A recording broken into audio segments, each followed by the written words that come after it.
Here we'll consider some of the different virtual spaces that are available. The movement today really began through Second Life, and you can go there, and although you can play for free, the islands are rather expensive. You can get a small space as an advanced avatar, but you can't do too much. After the open source movement began, you'll find that a number of vendors have come forward, like Kitely. Always look to see the size of the region that you're getting and the number of prims that will be available. I started with Dreamland Metaverse. You can see here's my account. It cost me $45 a month though, but it's stable. It's been around since 2008, which is a long time for this business. What you see here is the dashboard, and I can easily upload an entire island, which is an OAR, and I can upload IARs, which are inventories. As the movement grows, you're going to find places like this that are actually compiling information. Up at the top, you find that you can download OARs.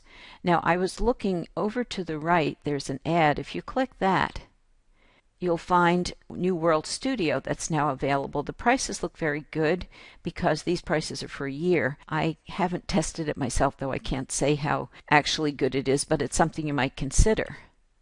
If you really want to go low cost, though, you would go to Open Simulator, which actually took the source code that Second Life distributed, which is how you have this open source movement, and holds it within this wiki. You'll find that you have programmers there who can be very helpful. And you can download this code, but you're really going down to downloading the machine language that's going to run this environment. So you need to put it on your own computer. When you've got it on your own computer, it's essentially a private island.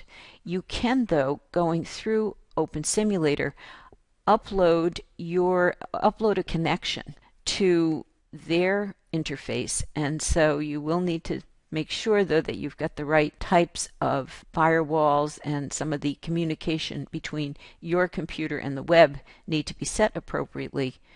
But if you work through that, you can then join this hypergrid, which are a number of different vendors that have linked themselves together. And there's a long list. This just shows the beginning of some of this list of vendors. You can actually, if you become one of the vendors, you can also upload pictures so that people can see what they're getting, what kind of an island you might have. When you ultimately, though, put together what's going to make the most sense for you, you want to bring in costs, but the cheaper you go, the more work you're going to have to do. That depends upon your interest. If you're comparing different vendors, you want to look at the number of prims and the number of avatars they allowed. There are performance issues. Some vendors have better servers to hold this, but in general, as a beginner, look at prims versus avatars among the different options. Now, there are viewers that will let you see the island. You can download those for free.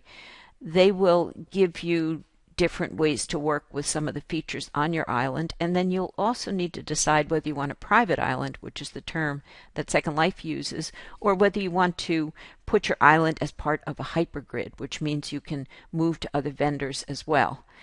And one of the things when you're deciding about a viewer, though, you'll find that some viewers are simply single entry points, which is the way Second Life is structured, or you can get a grid manager, which can allow you to have multiple islands and easily switch back and forth for development purposes. So there are going to be many ways that you can grow in this with these different technologies, but it will take a commitment on your part. But you will be able to also move into an interesting movement that's allowing for people to network from around the world.